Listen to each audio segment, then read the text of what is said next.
Welcome, creatives, community, and kind folks. Welcome to RPG with DBJ, and today we get to rant about hit points.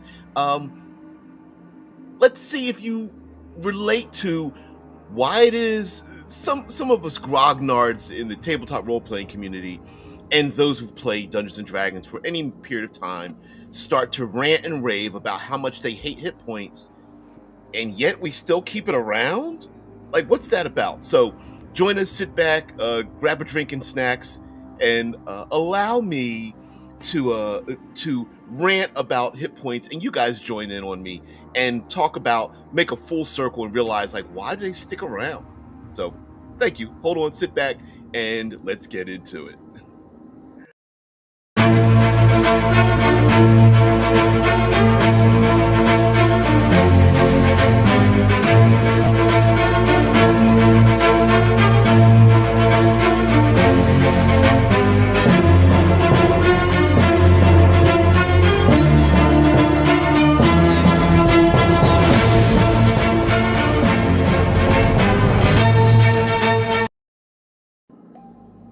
So I thought this week would be a great time to do a series of rant videos. We're going to talk about some traditions in the tabletop community, especially Dungeons and Dragons and fantasy D20 games, and what is about them that rubs us the wrong way, and then why do we bother keeping those aspects around for any reason?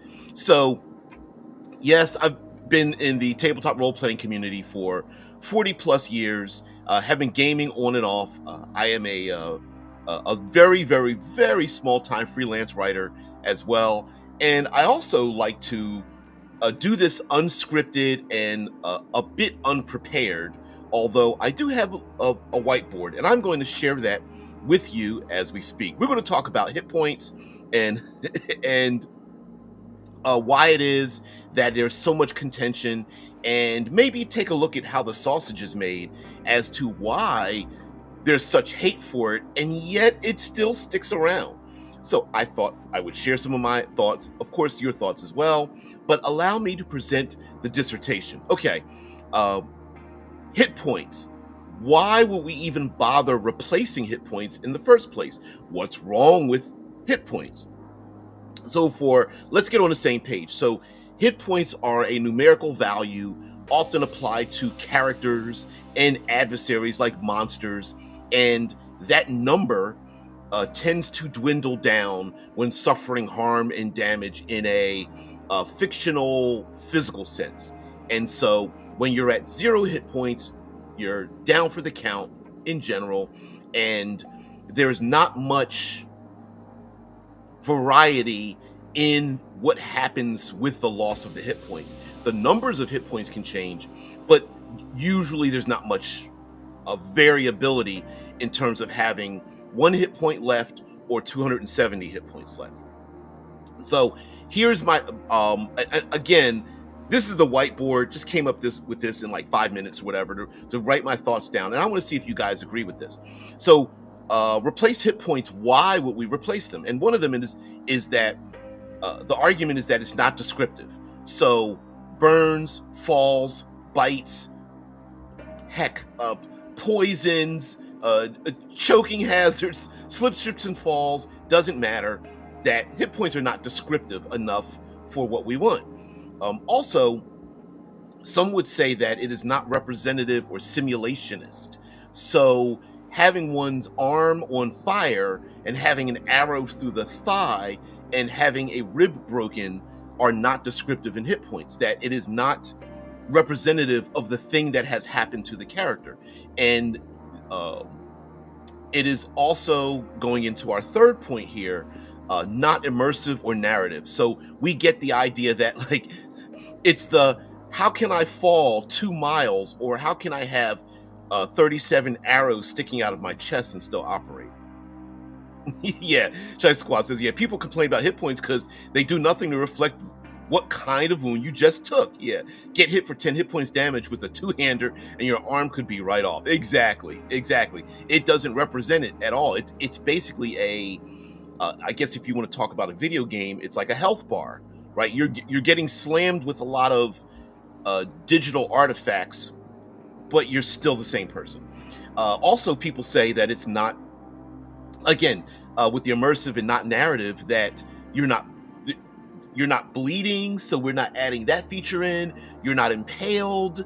You are not limited or harmed. Yeah, exactly, right. Yeah, we're always on the same page with these kind of things, you guys.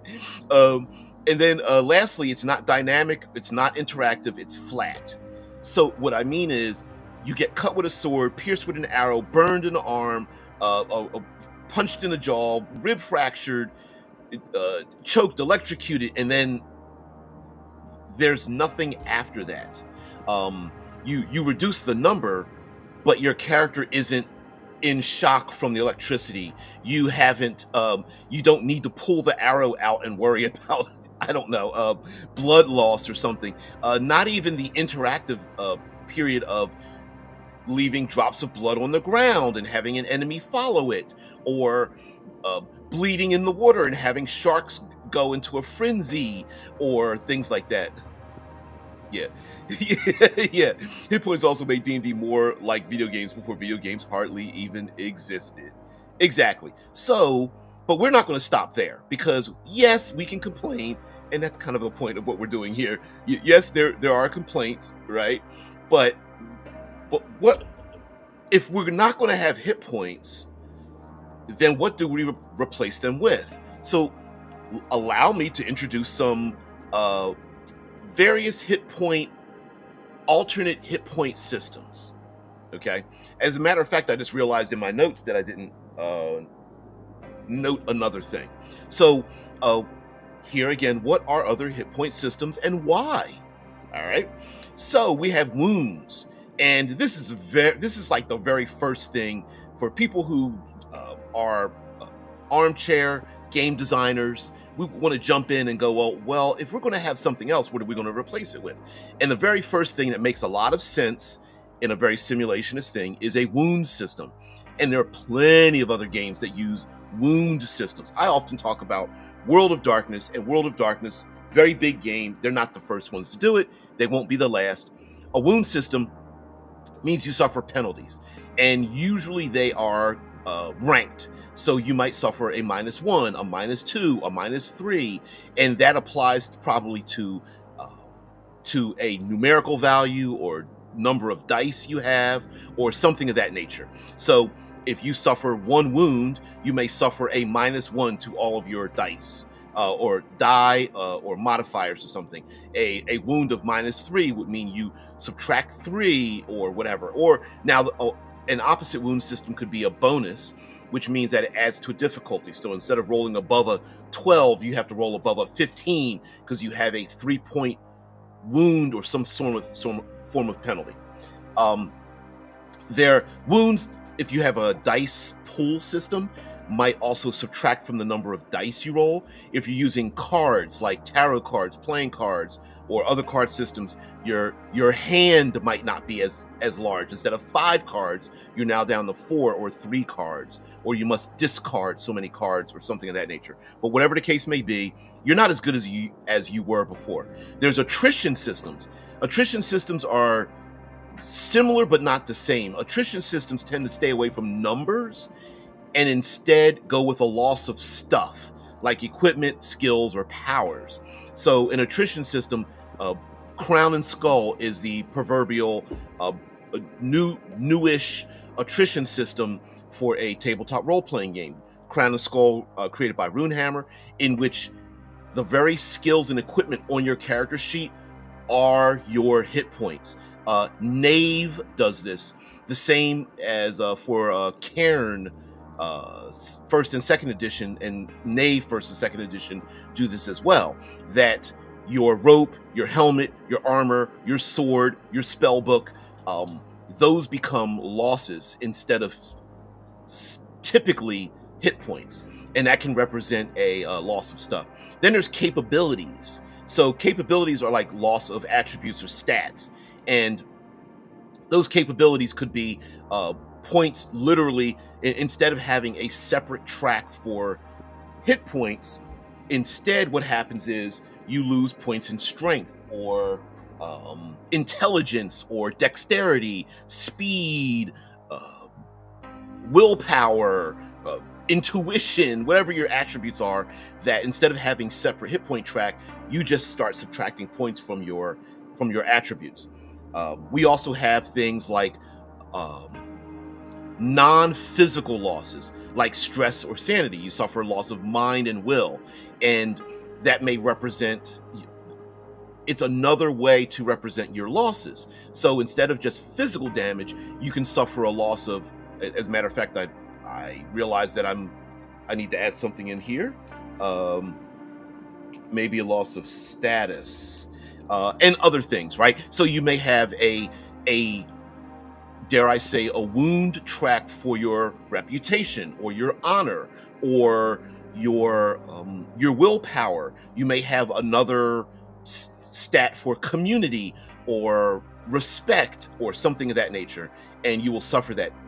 Call of Cthulhu and Blades in the Dark are two very big games that use a stress track, and that stress track isn't physical damage, but it is like, it's a countdown to Armageddon. It is, these points keep getting lower, and at some point I'm going to go insane, or I'm going to be arrested, or I will be captured, or suffer some kind of go into a catatonic state or something like that.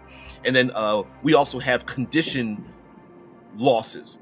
Condition losses are ones in which you suffer from stacking states of harm. So conditions are usually titled, and then there are details under those titles. I'm bleeding, I am broken, I am exhausted, I am fatigued, I am confused, I am blinded, I am deafened, and those conditions will stack, not necessarily going to zero.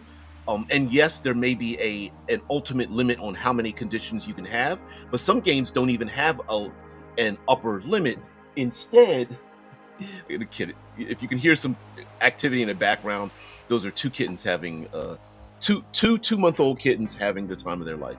But sometimes those stacking conditions will place a character into a state in which they cannot operate. So if you are immobile or paralyzed, or you have maybe 3 states of pain, 1 state of burning, 2 states of poisoned, another state of, blinded or something like that, and those things will begin stacking up. But we're not done, because we're going to talk about keeping hit points. But I do want to talk about, like, the rant about hit points and hit points suck. And something that I did not write on this is the fact that despite us newbies getting into gaming and then going, man, this thing sucks, we have to understand what the ramifications of making a change are. So one of the first things sometimes people will want to do, especially in Fantasy D20 and Dungeons and Dragons, is immediately add a simulationist trait to hit points, meaning, like, let's add a wound system in. Okay?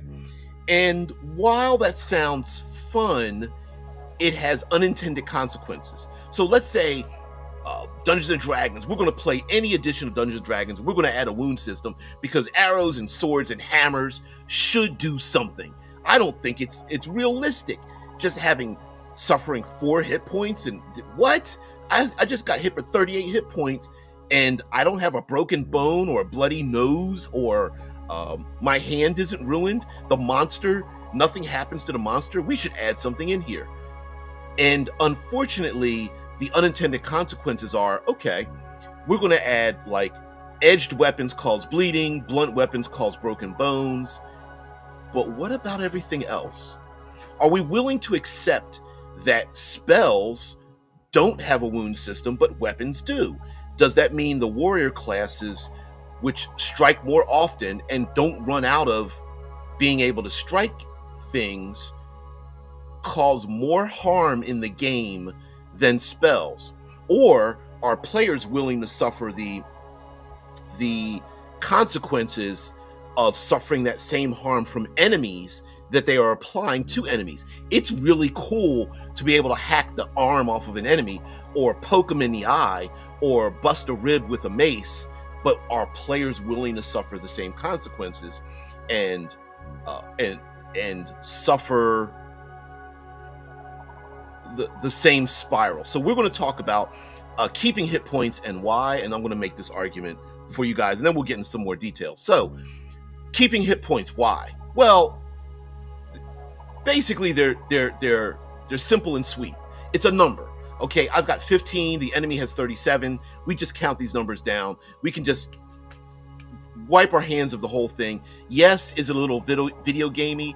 Yes, is it a bit action adventure type, where you just hear punches that echo, similar to pulp fantasy and pulp action, like Indiana Jones, where every time Indiana Jones punched somebody, and listen, if you ever go back and listen to the sound effects, it sounds like every time Indiana Jones punched somebody, there was like a it wasn't just like punch, like slapping meat. It was more like a it was almost like an echo to it, and it's really fun, right? But was there any real physical serious damage left after? Not really. Ex-Gennard Prime says hit points aren't about injuries, rather the relative amount of damage before a fatal blow is made. And that is often the argument made. Thank you very much for stopping by the way. That's often the argument made about hit points, that is it really damage, or is it superficial up to the point that the last one is taken away and then you suffer the fatal blow? I honestly don't have an argument about that being the case. I think sometimes the game should tell us, or actually should be more instructive in telling us what hit points are, and we can get a bit of a dichotomy, right? Where, okay, you're in the middle of the fireball. Is it that you're tough enough to suffer the fire, or is this more cinematic, that you've like ducked out of the way of the fire and you're not really burning until you've hit 0 hit points? Really, it's more like superficial. Like, is it stress? Is it exhaustion and elements of that? And then explaining, like, well, if 2 arrows got launched at me, did they hit me and then I suffered the damage, or did they glance me and I removed that damage off my character sheet, but I really didn't get really hit by the arrows? I was just like, woo, that was a close call. Some people will call hit points maybe incorrectly named, and that can also be a thing as well, where maybe we're using the wrong language for the thing that we want to describe. But also with hit points, as ex-Gennard Prime has mentioned, like, maybe it's just a countdown to downfall, right? It is basically a clock. It's a timer, and we're just doing like very cinematic near misses until boop, boop, boop, boop, boop, boop, counts down, and then boom, that's the one where like in many action movies or television shows, you hear the gun go off and everyone stops and pauses, and the music goes and stops, and then everyone looks down and goes, okay, who got hit? And then you have that one character that's like, I think I'm gone, and then they pass out. But prior to that, they were just like throwing punches, jumping and dodging and things. But also, moving down to the countdown to downfall is beat the buzzer, right? It's okay, I've got 15 hit points and I've got 14 opportunities to hopefully beat the buzzer until I'm out, right? I can run the gauntlet, and then, boop, boop, boop, boop, boop, boop, the timer comes down, and then I'm gone. Also, hit points prevent the no zombie paradox, right? It's the death spiral, or prevents the zombie paradox. By the way, I made this up. Hit points are counter to what I had listed above. When you have wound systems, stress systems, condition systems, attrition systems, and that is the death spiral. Commonly, the death spiral in any type of game is where everyone comes to the table with 100. on a scale of 1 to 100. They're 100% effective. And the moment you go below 100, your adversary now is so much better than you, because every time you drop a point, you lose a point and your enemy gains a point. It's the zombie paradox, right? It prevents the zombie paradox. The zombie paradox is you're a group of people fighting zombies, and you can beat ass on zombies all you want. But the moment you lose an ally, that ally then may become a zombie, in which case, not only have you lost an ally, they've gained an enemy. So every time you lose one, it's actually a net loss of 2. So it always doubles your losses, and hit points prevent that. So, for example, in a game where you have a wound system, and in that wound system you get a -1 or a -2 in a wound system. Well, yes, you may be -1 on your dice. So instead of rolling a 10, you actually roll an 8, or maybe you lose dice. Maybe you have 5 dice in your dice pool, and you lose 2 of those dice, and now you're down to 3. Well, not only can you not overcome your enemy because you have less capability, your enemy can then overcome you because now you're less capable of defending yourself. Now, are there wound system games where we get a little bit fiddly, like I'm less fast but I'm still as strong or something like that? Yeah. Nameless Spook says, I have not played many of them, but D&D was based on war games. Yep, where you used large forces or ships and was more of a counter for your force total or your ship's integrity. And once those were gone, your ship sank or your forces were defeated immediately. Yes, and it is wargaming. And this is a problem with, not a problem, but it is a factor in wargaming, right? I've got 5 enemies. I've got 5 troops. You've got 5 troops, and they can represent like 100 people, or tanks, or ships, or whatever, infantry, things modern day, fantasy, medieval, doesn't matter. They represent a number of people. But what happens is, if you have the exact same number as your adversary and you lose one, that means now your enemy is twice as effective against you as was before, in the sense that I've now have 4 ships, they now have 5 ships, so my 4 ships are now that much less in fighting it. So yeah, now here's an excellent point, right? Excadar Prime says, I don't like accounting for verisimilitude fragility in RPG. I want the player characters to survive easier. And that is where we get into, I didn't write this in my notes, where we get into a simulationist spiral, because then we start talking about, well, if we're going to have wounds, why wouldn't we have fatigue and exhaustion? You can't just fight forever. And then you get into other side categories of events, like slips and falls and weather and height and I've got the high ground, Anakin, and other things like that, right? Yeah. Yeah. In fantasy RPGs, magic healing potions and healing spells regenerate injuries. If it was more verisimilitude, the injuries would more likely be permanently crippling characters. Exactly. But then some want to translate the games into that verisimilitude, right? If hit points aren't physical injuries, then why do I regain them when I drink a potion? If my 13 hit points are cinematic, why does a healing potion heal back those 13 hit points? And why does a warrior have 60, but my wizard only have 27 of those same points? Isn't the warrior tougher? And then there's even further argument to be made about hit points, such as why does my very high level wizard have 63 hit points, which is more than, say, a mid-level warrior having 45 hit points? But we also have other things about keeping hit points, right? Tradition. It's something that things that we know give us comfort, and sometimes tradition has a value of some sort. Maybe it doesn't work if you think it doesn't work, but it could also just simply be, hey, we've always done it this way.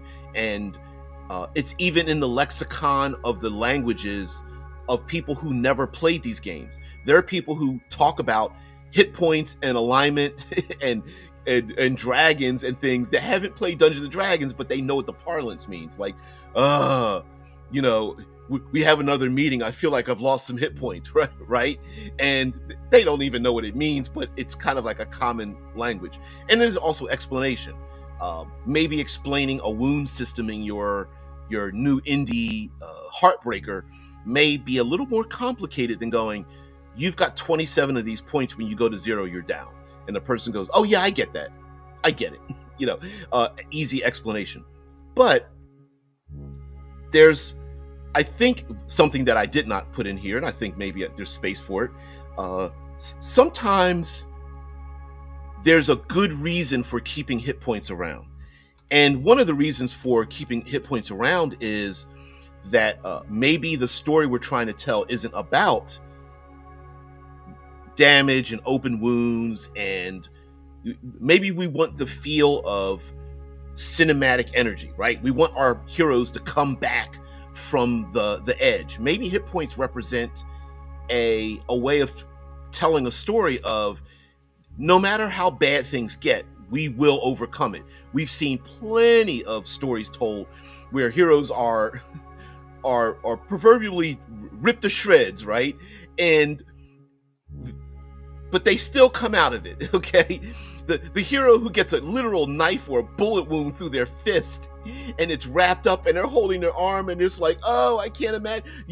The shoulder that gets dislocated, and they slam it against a tree to put it back into place, and yet they take that same fist, that same thigh that got the arrow in it, and they're still running as fast with their allies because they just have to push that much harder. Maybe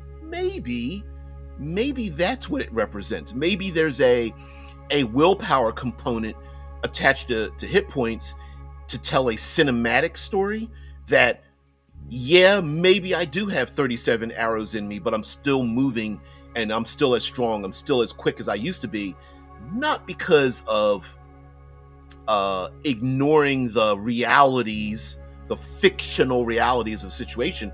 Maybe our characters are just badass and they're tough, and this is their moment where they get to stand up to the enemy. You know, it's our Boromir moment, right? Yeah, sure, 1, 2, 3 arrows go in my chest, but I'm still gonna fight off you goblinoids, damn it. Because I almost missed my saving throw from the corruption of the ring, okay? And did I hit 0 hit points and miss my death save or something? Sure. And you know, Mufa says, I'm working on a system where you have 20. Actually, let me get rid of this so we don't have to keep talking. Move this out the way and then put up your comments here. Bam. Mufa says, I'm working on a system where you have about 20 wound points. Every 5 wounds you take, you start at 0 wounds, puts you in a damage tier which has its own critical injury table. The higher the tier of wounds you have, the worse the critical injuries get. And this is just, and mind you, I don't mind either set, right? Like, one reason I think hit points still stick around even for the OSR, despite the fact that we have many people who are very great game designers, is because the injuries themselves don't matter. It's the countdown to the downfall, right? So many OSR games don't go to high damage levels or high hit point levels. And to talk a little bit about baseball, it's the 3 strikes you're out. As a matter of fact, in the tabletop role-playing game Easy D6, it's basically 3 points. You've got 3 points. What's another game that does the same thing? Tricube Tales, a open game license game with a couple of 3d6s. You could easily put a character on a 3x5 card or a napkin, and in that game you have 3 points of resolve, and that's it. It's 1, 2, 3.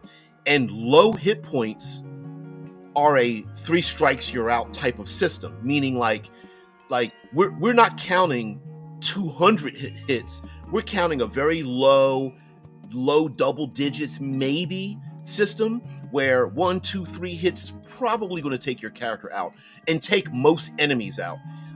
There's some games that have no hit points at all. It basically is a 3 strikes you're out system. Minor enemies, 1 hit, they're out. We don't even count how much damage you do. You just, oh, you hit that monster? Great. Oh, you rolled high, you take out 3 of those same monsters. Some monsters require 2 hits. All right, you hit them once, check mark. You hit it again, bam, they're out. Sometimes we don't even need to count hit points in many ways. Although a 3 strikes you're out system technically has hit points, it means you can be hit 3 times before you're taken out, right? Now, it also depends on what you're aiming for. If you going to Mufa's wound system here, and there are plenty of games that have wound systems, really good games that have wound systems. What is our interaction with those wound systems? Is it, dare I say, is it fun to deal with the fact that you might be entering into a death spiral? Is it fun putting enemies into that exact same death spiral and being able to navigate in, out, and around that? Do wound systems help more teamwork, meaning players using their capabilities or even just their help actions and things like that to bolster an ally? Sure, if people are into that. Don't make it seem like I think wound systems are bad, because I love survivalist games where you have to track resources and supply and get to a safe haven and things like that. Many games are not built around that. They're not built around tracking rations or a metagamey resource that you check mark off in order to survive, crossing through the accursed desert or something like that. But then there are many people who say, man, this modern D&D game doesn't have that, and it makes me miss having that thing. And so I would suggest many times, like, we should check out a whole bunch of other games and see how they do it, and then do a compare and contrast. Because when we start modifying a game, taking away things like encumbrance, taking away exhaustion, taking away or adding in wound systems, adding in some of those features, you might have unintended consequences. For like Dungeons and Dragons, when you take away encumbrance from ye olden days of the OSR, it meant that the complication of dragging treasure out of dungeons went to 0. And it was just like, nah, you just put it in a sack and leave. And it's like, well, no, it was supposed to be complicated to get all that gold out the dungeon. It wasn't supposed to be easy. It was supposed to be annoying and frustrating, and your retainers and henchmen would steal the damn stuff, and maybe you might have to go back into the dungeon, but more monsters moved in and things like that. The same with hit points, right? Are you telling a cinematic story of high adventure where your heroes are big damn heroes? I don't really have a problem with that. If I think one of the issues with just increasing a number, so example, 15 hit points, 115 hit points, 1500 hit points. What's the difference between that?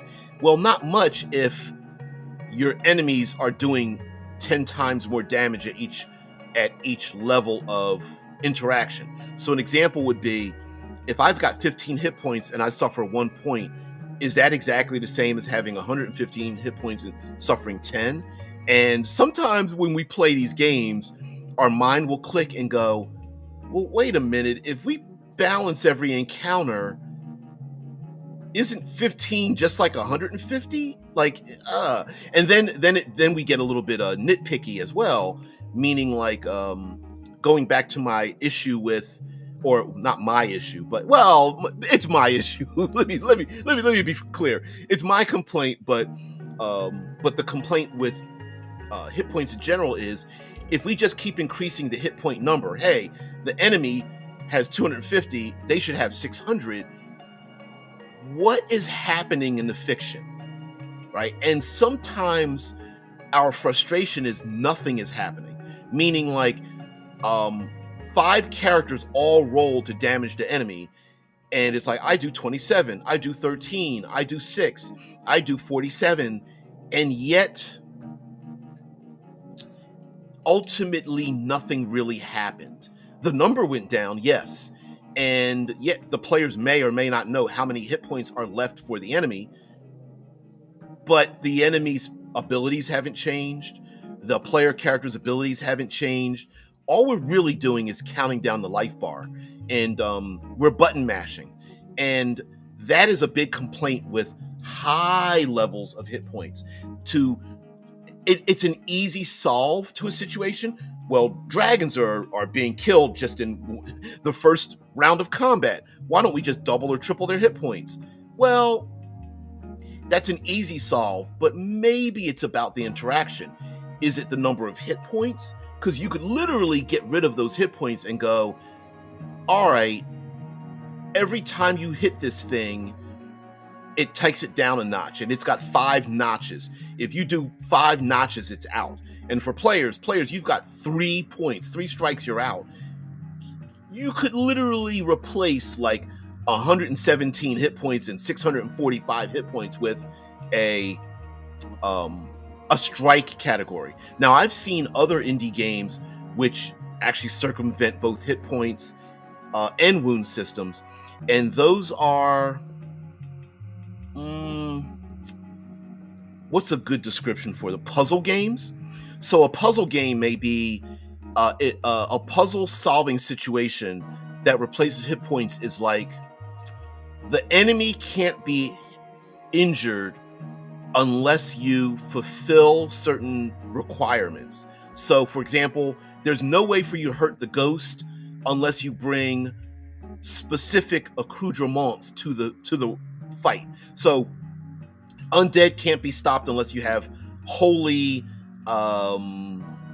symbols of faith, like a holy symbol or holy water or something like that. The tall, ravaging bestial monster can only be, I don't know, supplanted with soft music or a special herb or something like that. Now, one issue why you don't see that a lot is because puzzles with one answer are very horrible in tabletop role-playing games.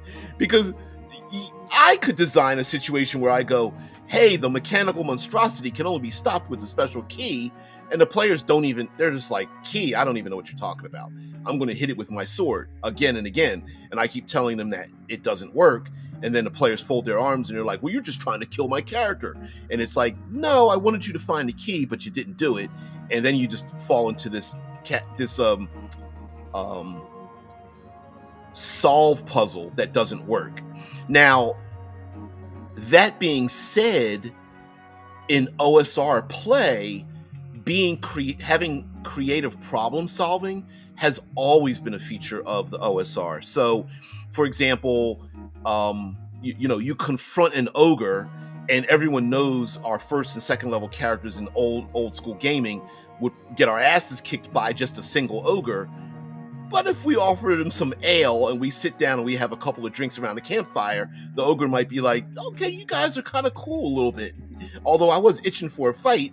And then the players are like, well, we got a fight for you. We got some kobolds down in the dungeon. We sure love to have you come with us. And there are other methods of solving a problem than just going straight to wounds. Now, like I said, wound systems, you got to be careful with the wound system because wound systems can lead to a death spiral, in which case, oftentimes it's either working together or finding alternate methods to solve the situation, which might not be straight up, hey, let's just have a big old fight. Now, it's kind of fun to for the dice and your own creativity to pull your ass out the fire if you are in a death spiral, but yeah, you got to be careful with that. Spook says, I think when you get into insane hit point totals, the scale of the players means nothing. But a 600 hit point dragon is a big problem to a village of commoners, exactly, versus 100 goats with 6 hit points, so you need heroes to help. Yeah, although I think mathematically, villagers and commoners by sheer numbers can defeat a dragon, but which actually does make a little bit of sense. But yeah, you are right. Like 100 goats with 6 hit points is like not a big deal. But when you get a 600 hit point dragon, most commoners are dead before they get a hit in. Yeah. I'm still undecided between hit points and non-hit point wounds based systems for my project. Now, you can listen. you don't need to pick one. You can mix and match. There's a lot of games that mix and match. Mateo continues on and says, I think wounds lend themselves to more narrative-based games. Exactly. Now, allow me to bring my little semi-dissertation up here. Let's see if I can get go back up here.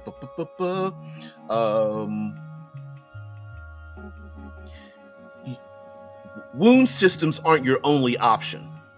So there are like wound systems, attrition systems, condition systems that you could actually, if you are a game designer, you can mix and match them, right? Like, for example, the game, both Knave and Cairn have a they have a hit point system first. And then once those points are gone, then they have an attrition system. So I believe in Knave, and correct me if I'm wrong, and I know Cairn does this, you get D6, I guess you call them health points or defense points, and that's basically like a hit point system. You lose those points. Once they're gone, then you get into an attrition system where you start marking off your spells and equipment as hit points. And that becomes the attrition, where you start losing your capabilities and your skills and the stuff you're carrying with you until they are replaced. And so there are plenty of games that mix and match these features. And if you mix and match them, not a big deal, right? It depends on what thing you're trying to what you're trying to say. And also be careful of, it's awesome to do these things to enemies. Do players really want to deal with the consequences of their actions? Some people do, some people don't. And depends on the people. Your comments here. I think wounds lend themselves more to narrative-based games, and if wounds are more final, then players will need to find more creative ways to solve problems than just fighting. Exactly. And this is a very OSR thing, where the game was based around wargaming, but you wanted to go in a dungeon, but you got experience points to get better for survival if you didn't get into a fight. So it was better to not get in the fight, because you knew you only had a couple of hit points. You know, it was like 3 strikes, you're out. Hell yeah, sometimes 1 strike, you were out. So what happened? Well, you had to be creative to get the damn stuff out the dungeon to solve the situation. And sometimes not fighting solved the problem. Some games, especially our modern iteration of Fantasy D20, solving things without a fight isn't really desired. It's based around your combat abilities, and you really want to test them a lot. Drew says, I prefer status effects like conditions over wound systems, and I would say those are better in narrative regards. And a perfect example of this is Powered by the Apocalypse, Hack, Thirsty Sword Lesbians, and other games similar to that, in which you have a condition or a status effect, and then the game is not about you. The game is about how you deal with those effects, and those effects will carry with you. So you might be angry, frustrated, afraid, jealous. I'm trying to think of some other names or something. Like, you might have some of these stacking conditions, and then your allies and yourself deal with how you deal with those conditions. Now, some of those conditions could be physical, like bleeding or confused or blinded. Some of those could be emotional, such as like angry or jealous or despondent or something. Yeah, Drew says, or my system, I go with a combination of stress, which is friction, and conditions. And Blades in the Dark does the exact same thing. Blades in the Dark has stress, and really, when you burn stress, nothing really happens to you. Now, when I say nothing happens to you, Blades in the Dark. Okay, so in Blades in the Dark, your stress track goes down, and that is your timer, at the end of which, when you run out of stress, very serious things can happen to you. And along the way, conditions can build that put your character start funneling your character into a rock and a hard place. And so a lot of those things could yeah. Yeah. Mateo says bleed is a good status effect where HP is lost over time rather than single hits. Exactly. And there's some, we can add narrative elements into this, right? Like, there's nothing preventing us from saying, you got hit with a weapon that's causing you to bleed. You're literally dripping blood on the ground. And we've seen this in plenty of movies and television where one character sees the blood on the ground and they follow the blood trail to go after the person who got hit. And maybe they're hiding, maybe they are leading themselves somewhere. Does that have to be mechanical? Maybe, maybe not. It can be very immersive. You know you're not losing hit points, but yes, you are bleeding. Or we can add the two together, right? Where bleed is a good status effect where you're losing hit points over time. Hey, guess what? You've been hit with an edged weapon. You are now bleeding. Mark off 1 hit point every round or something like that, or mark off 1d4 hit points until you stop the bleeding. And the player may go, no, I'm going to fight through it. I've got 67 hit points. I'm going to keep fighting and bleeding until my ally gets to me who can heal me or something like that. Yeah, the name rubs, for those who are uninitiated.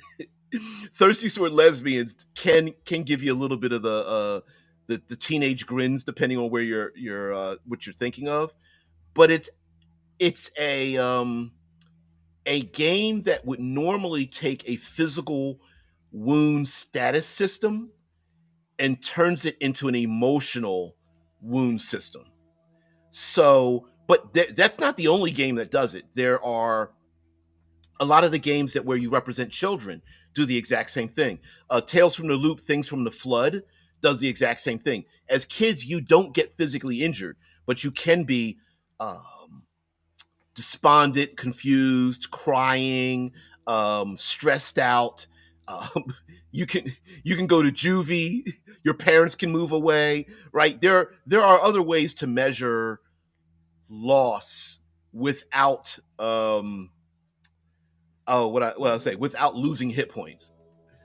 Matteo says, I had an idea for a roll under system where if you gain a wound or status effect, you add a burden die, so your chance of success gets more difficult. Yes, there are a number of systems. I believe what's the second? What's the current World of Darkness? The one after the first edition, I'm going to call it second edition, but it has a name to it. Anyway, in that system, you get to roll the same number of dice, but one of the dice is replaced with like a hunger die, and if the hunger die comes up, like things change in the narrative, which is really cool. It's a really cool system to do that way, right? Sorry, a way of adding this into your game about like roll, like where you're talking about, Mateo, about rolling under, is no, you always roll 3 dice.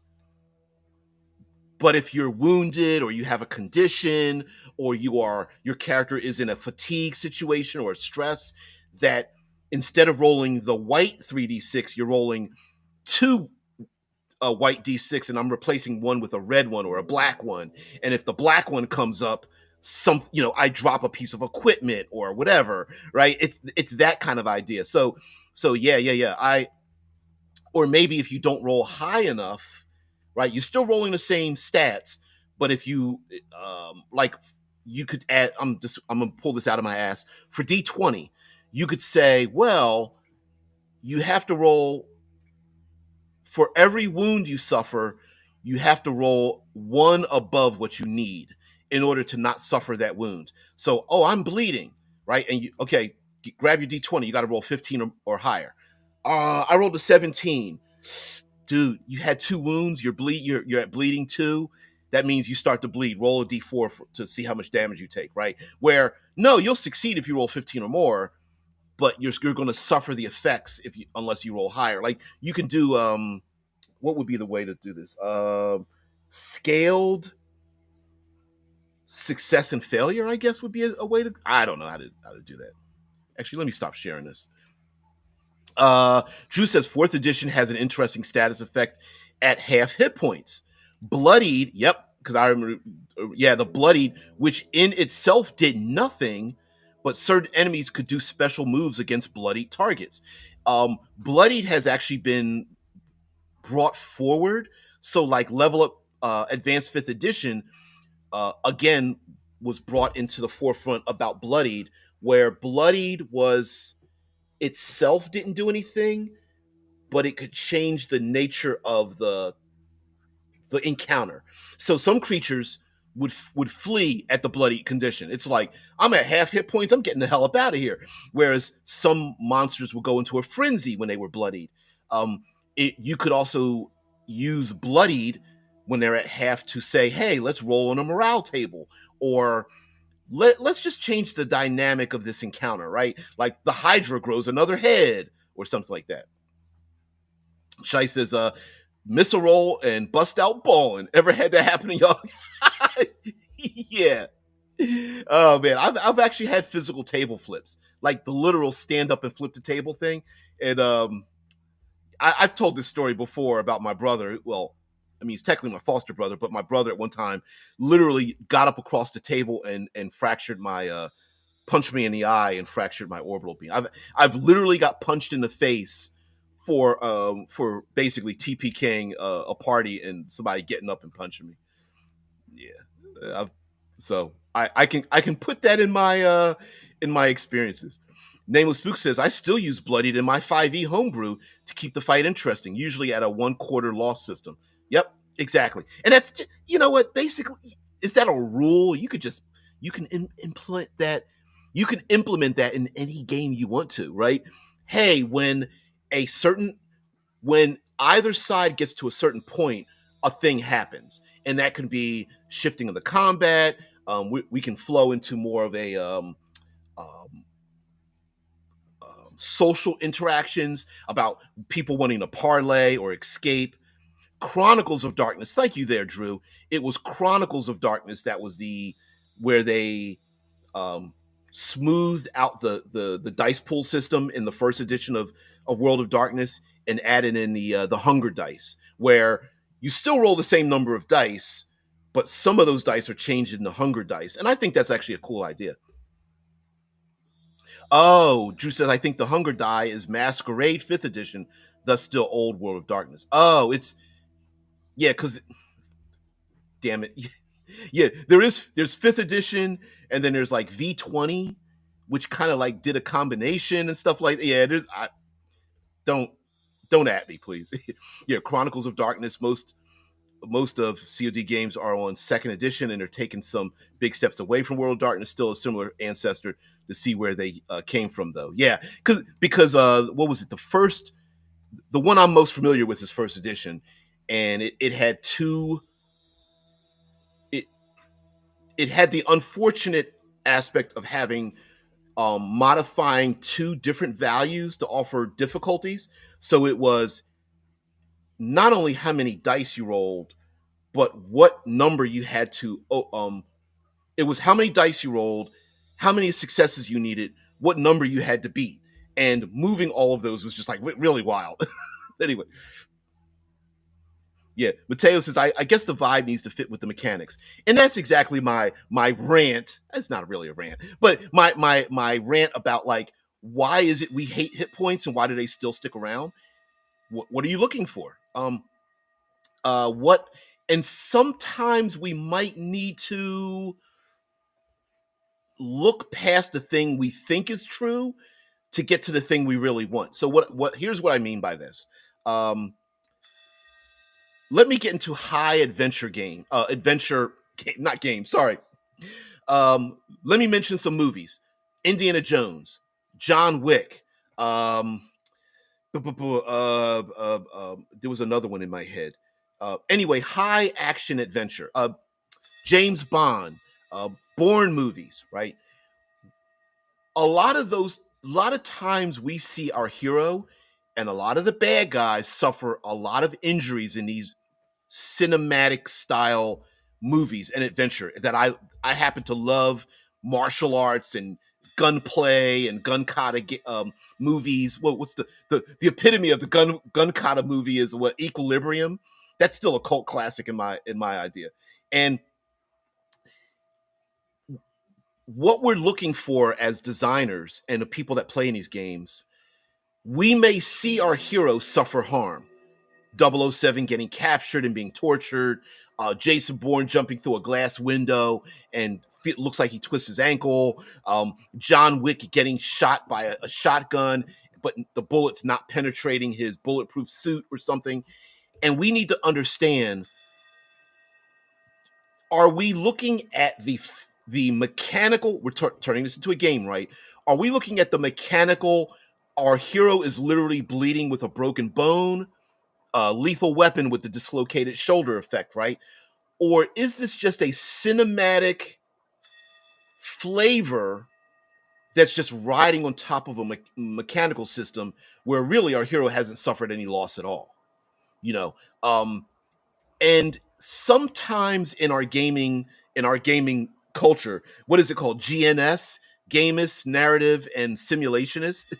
And that GNS triangle, and people who hate even the triangle itself, sometimes we will look at a game, and maybe there's nothing wrong with the rules. Maybe there's actually nothing wrong with hit points. Or similarly, there's nothing wrong with games that have wound systems, but maybe it's, what are we expecting out of the game? And what did the game designer expect from us?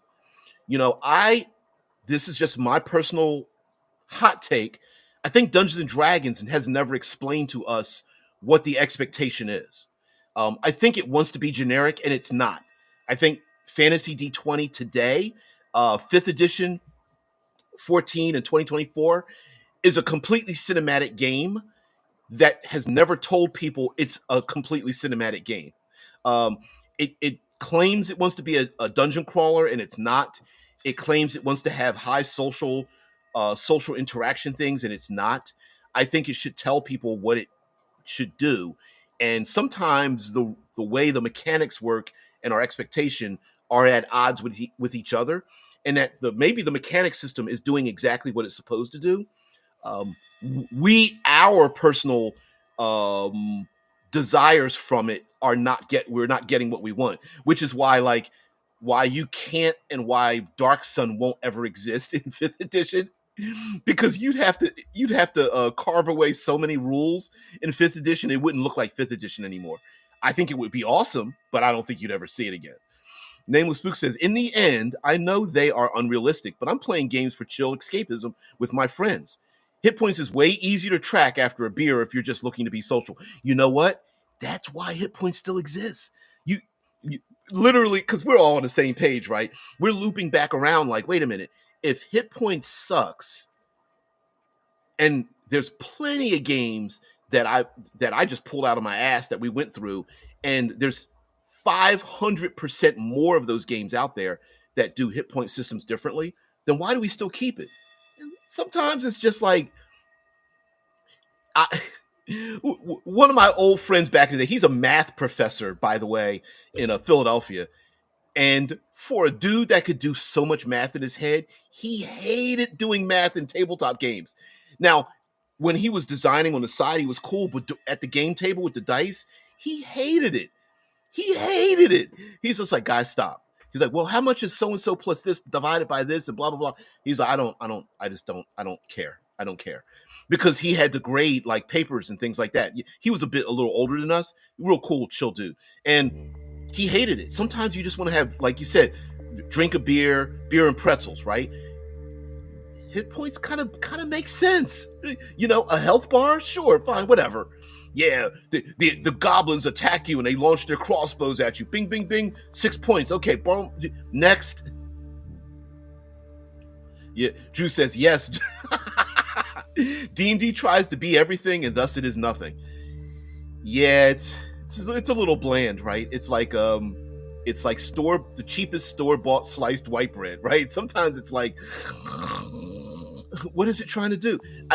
To be honest with you, with a few tweaks, I think it could be an amazing cinematic movie action style, high adventure Avengers style game with just a very few tweaks and changing some of the nomenclature, get rid of the words armor class and hit points and change those words, I think you could do it. The problem is no one would tolerate it. If you just change the words, I think you could literally make the game a cinematic masterpiece, and it wouldn't happen. Name of Spook says Hasbro has gone to great lengths to not commit D&D to a single type of game, so people will play it. Yeah. Oh, darn it just moved on me. Sorry. So people will play it with any kind of game. Yeah, well, that's corporate salesmanship, right? We want everybody to buy it, and Hasbro wants everybody to buy the game. So they don't want to. I don't want to call it silo. They don't want to isolate it in its own section. Yeah, I'm with you there, Drew. Like, I can understand that. I love maths, but doing calculations is boring. I agree, especially at the table. Like, if I played, that's why I'm so zen about games. Like a 3 strikes you're out system, I'm cool. Playing cards, I'm good. Tarot cards, great. Let's do it. Dice pool, fine. Let's just keep going. And for me, I love a system that's very quick. That's why dice pool systems come in 2 categories. Some you roll the dice and add them all up, or you add up so many of them. Other systems, you roll the dice and you're not adding any dice. You're just picking the ones that you're looking for a number or equal to or over a number. Like Year Zero engine, roll a bunch of 6-sided dice, you're looking for 6s. The Monad Echo system from World Anvil, you're rolling dice, you don't want to get 1s. You roll a bunch of d6s, you don't want to get 1s. So it different ways of doing it, but they're not adding it and subtracting and stuff. Yeah, Mateo says, yeah, hit points are easy and it fits with video games, which most gamers play as well.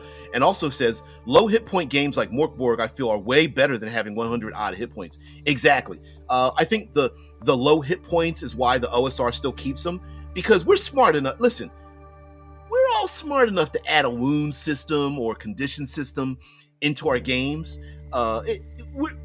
We just don't do it because ease, simplicity, countdown, right? Like Morkborg is a 3 strikes you're out kind of game.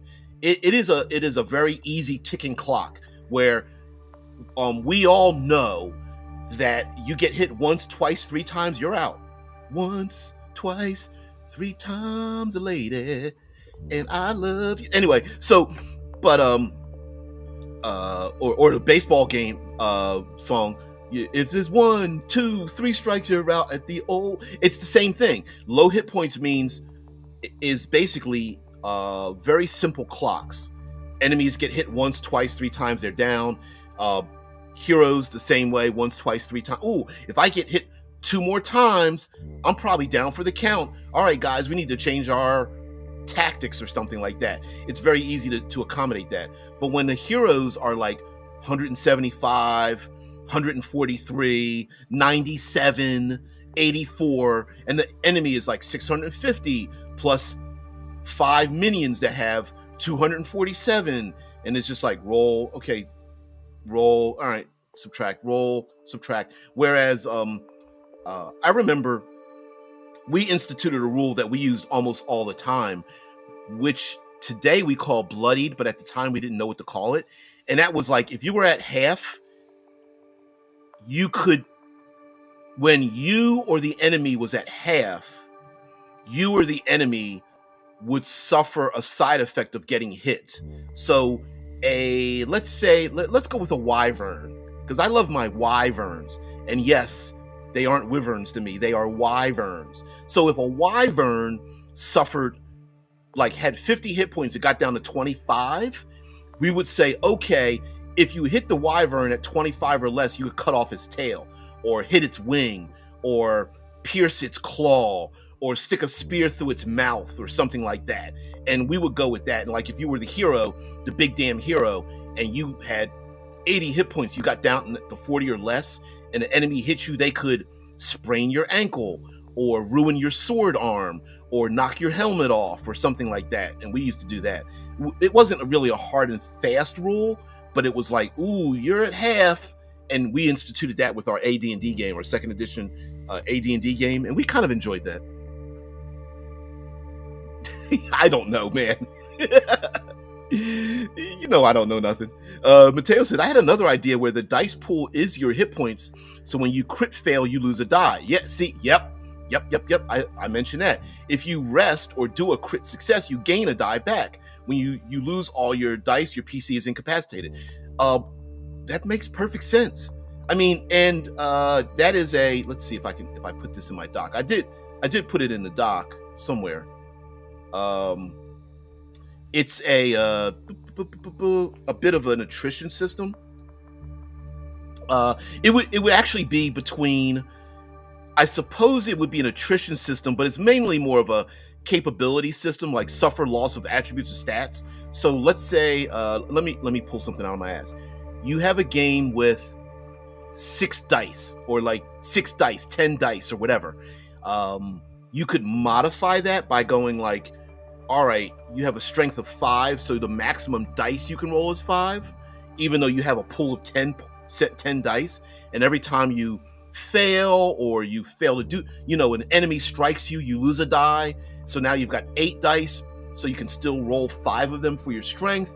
But then if you've only got 4 dice left, you can't roll above your stat. Like, there's Mateo, you're perfectly right in that category, right? Where you've got 6 dice and you roll the 6 dice to do anything.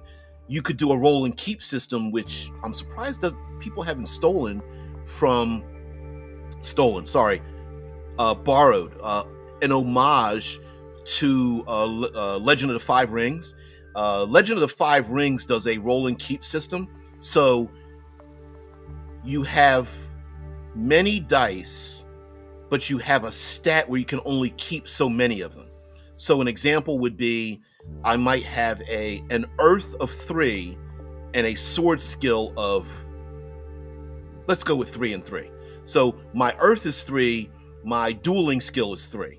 So I roll 6 dice total, but I only get to keep 3 of them because of my earth score. So, and then there might be a number you have to beat, and this uses D10, right? So, so that kind of system really works really well if you don't mind a little bit of the intricacies to it. But yeah. Yeah, wyverns aren't mildly intelligent. You could talk to them. Yeah, so are goblins and kobolds, but no one really feels too bad about that. Yeah. And we're like, owlbear's good, goblins and kobolds terrible, right? Everybody wants a pet owlbear, but nobody wants to. Goblins and kobolds are like the roaches of the animal protection culture, right? The cute animals get saved. The nasty animals get crushed under the heel and nobody cares. Which I think is probably a little bit ironic, right? It's a little bit of, there's a little bit of inconsistency in that effect, right? It's like, yeah, we want to save animals. It's like, yeah, only the cute ones. I'm thinking of stealing roll and keep. Remember good artists borrowing great ideas, great artists steal. Exactly. Do it. I mean, remember, game mechanics can't be they can't be, what is it? Copywritten, protected. What's the other one? Copyright and patent. Yeah, I think they can't. Again, I think game mechanics like rolling dice, pulling cards, things like that can't be copywritten. Now, what you can't do, not say what you can't do. What you shouldn't do is directly lift it up and steal it from Legend of the Five Rings. But to be honest with you, it's been around since the 90s, and no one's really kept it. So I don't know why that's a thing, right? I mean, it's sitting right there. Maybe the creators of Legend of Five Rings is like, whoo, glad nobody took our ideas now. But yeah, roll and keep, and mind you don't have to use D10s, right? You get a bunch of D6s, and you combine your. You could do it with stats and skills. You could do it with approach and determination. So an approach would be like, I do something quick, or trademark. That's it. It's copyright, patent, trademark. Woo. That's it. Damn, my brain doing things live. Not very smart of me. Uh, but yes, you could do like, okay, if I'm quick, careful, sneaky, thoughtful, like I roll so many dice, and then so that could be like an approach system. A determinate system could also be used, like I'm doing this for uh, why am I doing this thing? I'm doing it for power. I'm doing it for glory, prestige. I'm doing it because of hatred, and you get so many dice, and that could be a thing to like push the characters. Desperation, my desperation level goes up.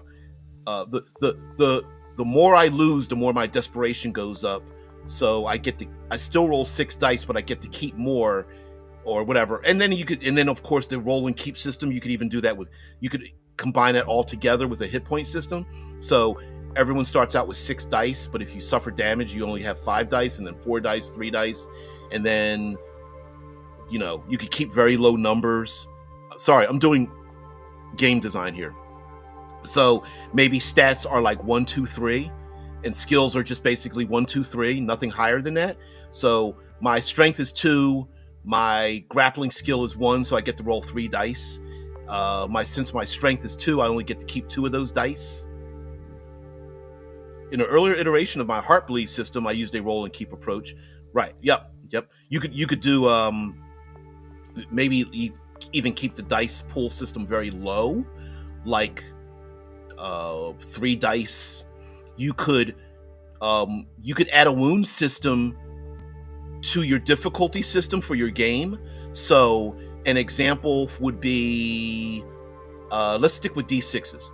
So let's say the normal difficulty is 4, but every time you suffer damage, your difficulties go up by 1. So now you need to roll 5 or higher, or 6 or higher, something like that, or 6 or higher. You can't roll 6 or higher, but you get my point, right? Like you could add a wound system into difficulties. So maybe the base difficulty of the entire game is 4, or 5 or something like that. With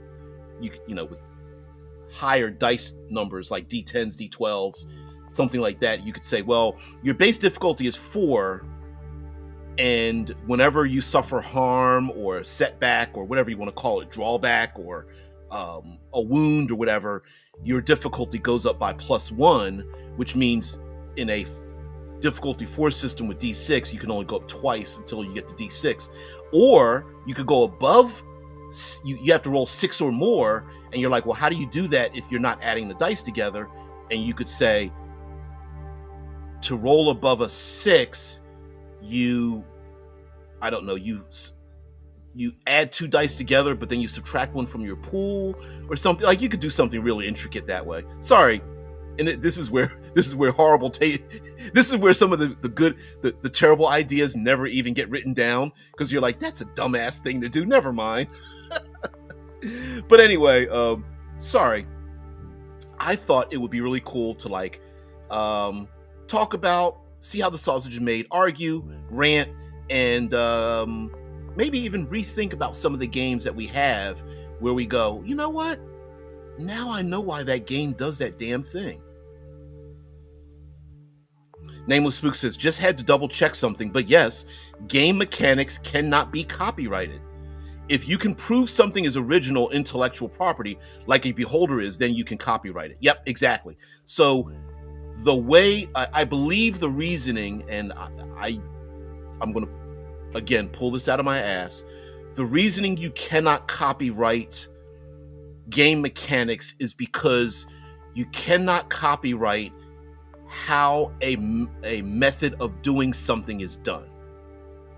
So an example would be, you can't copyright how to use a screwdriver, right? So there's a way to tell someone, to show someone, here's a screw, here's a Phillips head screwdriver. You turn the Phillips head screwdriver to get the screw into the wood, right? Here's a nail, here's a hammer, here's how to hammer that nail in. You can't copyright it because it is a method of doing a thing. The thing that can be copywritten is the person who created it. You cannot copy the way they did it. Meaning, like, you can't word for word recopy how Legend of the Five Rings does the roll and keep system, or how to roll a d20, right? You can't go into the book and literally plagiarize how to roll a d20 in a fantasy game. But if you want a game with d20s in it, you can absolutely roll d20s and add modifiers to it. You absolutely positively can do that. Now the issue comes in, the legalese, and the issue comes in that how close to a lawsuit do you want to get, right? Gatorade exists. Do you want to be the person who makes Powerade, right? Like, do you want to sail that close to a lawsuit? Most people don't, so therefore they try to avoid they try to avoid as much similarity as possible. And the best, easiest ways to avoid that similarity is the words you use, the very words that you use to describe what you're doing. So you're doing the exact same thing, but you're using different words. Meaning, like, a lot of games will use TN for target number. They will use DIFF for difficulty. They will instead replace it with challenge rating, or challenge number, or threat, or momentum, or in a lot of games that use so many other words. So they'll use different words. They will also use different layout for their game, so it doesn't even look the same, like the colors and the font and all, it looks a little bit different. And then they'll use different orders for the same thing. Like Monty Cook's Numenera is a D20 system, but nobody ever compares it to a D20 system. No, I know there is Powerade, but do you want to be Powerade against Gatorade is what I'm saying. So how close to the sun do you want to fly before your wings, the glue melts off your wings, is what I'm saying. So do you want to call your system Keep and Roll because Legend of Five Rings uses the word roll and keep? It's basically what I'm saying, right? Like, do you want to skate very close to the other person's creation, or do you want to try to get as far away from it as possible? And most creators don't want that hassle, so they just try to get as far away as possible. That's why Morkborg doesn't use DC. It uses a DR. I think it's difficulty rating is what they call it in Morkborg, instead of a DC, because we all know fantasy D20 Dungeons and Dragons uses a DC, a difficulty class. And so other games don't use DC. They will, although it's funny because Dungeon Coach has game is called DC 20, and it's like, wait a minute. But he's got a perfectly reasonable and legal reason to avoid the DC nomenclature, the moniker, right? Yeah, well, hey, exactly. Hey guys, want to play my new game, Dragons and Dungeons? Exactly. But listen, we all know nudge, nudge, wink, wink, which is why we have Castles and Crusades, Swords and Sorcery, Mazes and Monsters, right? We know what we're doing. It's not called Dungeons and Dragons, but we sure do make it seem like something and something, right? Hell, the entire period of Vampire the Masquerade was something: Vampire: the Masquerade, Mummy: the Resurrection, Mage: the Ascension, Werewolf: the Apocalypse. Yeah, they were always reaching up in my colon, and I liked it. So anyway, there's just as a creator, like how would you rename Roll and Keep? You could do it in world. I know I'm getting late here. You could do it in world and come up with a name that represents keep, like what is a term? Protection, keep, coalesce, gather, whatever. Happy St. Patty's Fraction of Eternity, everybody. Mind if I spam you with my St. Patty's song? Ooh, okay. Here we go. If you don't mind, I think I'll go there. Let's see if it'll, come on, let me go there. Come on. No, I don't want to, no, I'm not blocking. Oh, it won't let me do it. It'll let me post it up, but it won't let me grab it. Damn it. Oh man, sorry about that. Yeah, on my I gotta go to YouTube to go get it. Let me go get it, and then I'm gonna go get it, and then I'll let you guys get out of here. Let's see. Okay. There we go. Live with this, and then my own channel. Yeah. All right, me. Shut the hell up. There we go.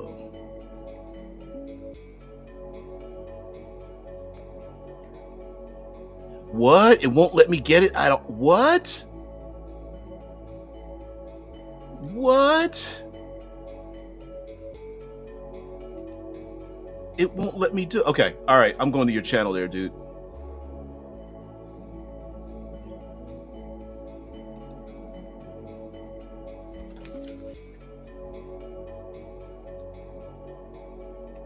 All right. Let's go here. Let's shut this music off. And let's share this out. Let's have some fun.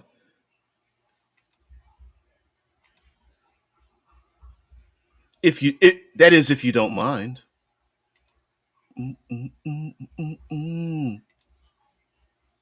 And here we go. Let's see if you guys can hear this.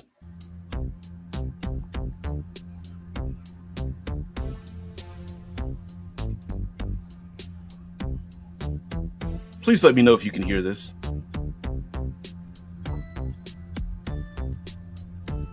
I don't know if it's not. Everybody's Irish on St. Patrick's Day, and AI makes sure it stays that way. Over and over, like Groundhog's Day, the four-leaf clover's here to stay. Please tell me you guys can hear this. Sunday's just liberty. Eternal Friday's been decreed. Oh, you're very welcome. Irish Monday, March 17. Okay.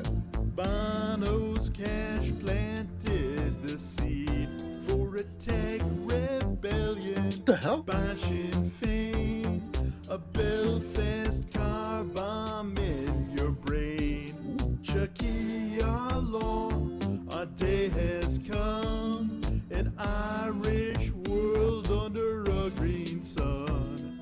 'Cause everybody's Irish on St. Patrick's Day. You should end this channel with some of your music there, dude. In your brain.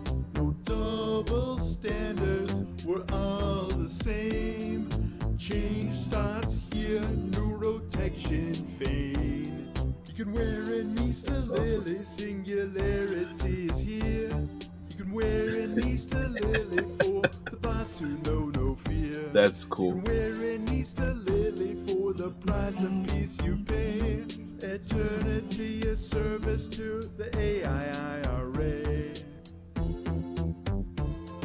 What was that from? That is cool. Look at these castles.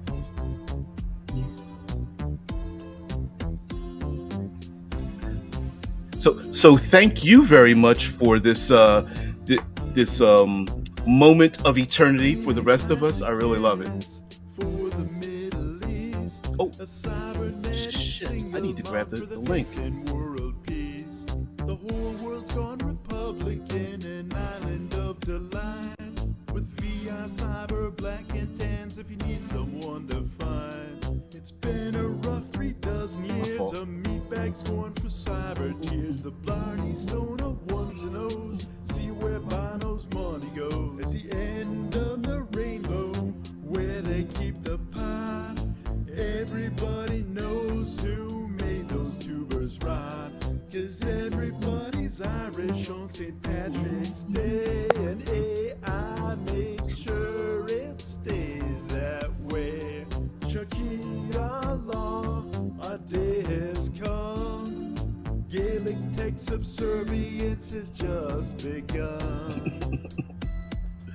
funny.